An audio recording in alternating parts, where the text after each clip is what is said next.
Mm. Three Billboards Outside Ebbing, Missouri. Big awards contender. It's got a great cast. It's funny. It's moving. Can't really say too much about the film that hasn't already been said. You could you could say it's shit, but I mean it isn't. But it probably hasn't been said before. So, Three Billboards is written and directed by Martin McDonagh and stars Frances McDormand as Mildred Haynes, a character who puts up these three billboards in order to challenge and question the chief of police, played by Woody Harrelson, directly, asking him why there's been no arrests in the investigation of who killed her daughter. Immediately, these billboards are controversial, completely divisive throughout the town because everyone in this town is quite ignorant. It takes place in a rural area where everybody knows each other, and the majority of people have already put this story to bed and forgotten about it, and they're on the side of the chief of police. This is by far the best I've seen Frances McDormand. She's absolutely incredible in this role, and she's already given some amazing performances, but I would dare say that this is her best. This character is so flawed, and she plays it so perfectly. She's so flawed because she's so focused on finding who killed her daughter that everything else becomes peripheral to her. So she's quite ignorant in that sense, and she just does some really shitty things. But that's the same with all of these characters as well. They're all quite ignorant in their own way. So whether it's Mildred Haynes, Frances McDormand's character, her ignorance in just trying to find who killed the daughter, nothing else matters. Sam Rockwell's character, Dixon, he's racist, obviously very ignorant. And then Peter Dinklage in his insistence on being small as well.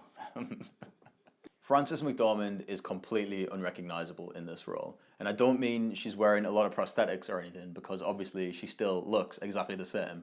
But she manages to give a performance that's so good, not to sound pretentious, that you just don't see the actor anymore. You just see Mildred Haynes. It's just like with Daniel Day-Lewis or with Jake Gyllenhaal in Nightcrawler. You just don't see the actor anymore. They fully embody that performance, and it is that... Oh, it's just fucking amazing! Also, as a side note, watching Frances McDormand act the fuck out of this role, it just made me realize why I hate Meryl Streep so much. Because I saw a trailer for The Post, I think, before this film, and she just has that look on her face in every film where she's just really sort of like trying to play up with that acclaim, like, oh, I know I'm going to win an award for this, going to get a nomination, I can smell it coming. Another nomination for the role of woman with attitude for the 60th time, like, oh yeah, this is great, this is such a good role. She probably, I don't know, she just strikes me as the type of person who would masturbate aggressively in front of the mirror, like maybe with the awards that she's somehow won as well. And she doesn't try. She's just the same stone-faced thing in every film. You know, unlike any other great actress, like Julianne Moore, Frances McDormand, Jessica Chastain, or literally anybody who isn't Meryl Streep. Fuck you, Meryl Streep.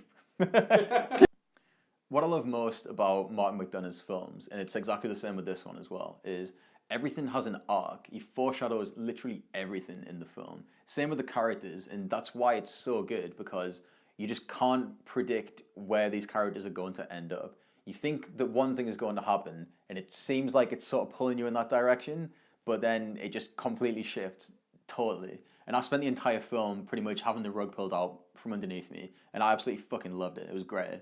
If you've seen McDonagh's other films, In Bruges or Seven Psychopaths, you know that he has an affinity for juggling dark subject matter and dark themes with jet black humour, and that is no different in this film, perhaps even more so.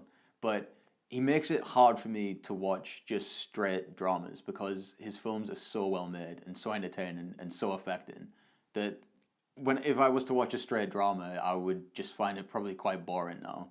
Because if I was to watch Darkest Hour, I would be expecting Winston Churchill to call people cunts or something like they do in this film, but obviously he's not going to do that, unfortunately. The story has such dark overtones, but because the characters are so candid and well fleshed out and somewhat realistic, and the world feels so lived in, that it never undermines the subject matter, which in this film is very, very, very precarious. So the fact that Martin McDonagh has managed to construct a film that is really affecting and dramatic, given what has happened in the film, but also make it hilarious, is just a testament to how amazing he really is. I would say he's probably one of the best filmmakers working at the minute. But you don't get that awkward tonal shift that you get in a lot of films. This is a real film for real people who like real experiences at the cinema. It's good. My only slight complaint with the film is that it maybe relies on coincidence a little too much. Um, Sometimes things feel a little bit too perfectly placed, like characters run into each other. I guess it's a small town, so this isn't even really much of a complaint, whatever. But there's a bit where Mildred is at work in the store, and some guy comes in and tries to intimidate her, and it's getting like really, uncomfortable and intense.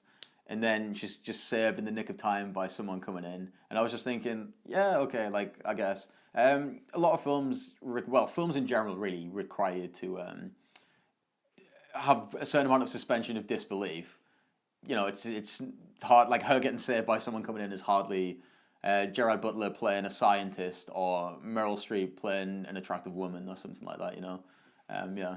But I would say definitely go and see it. It's by far one of the best films I've seen in a long, long time, and I would give it 5 cunts out of 5. So right on.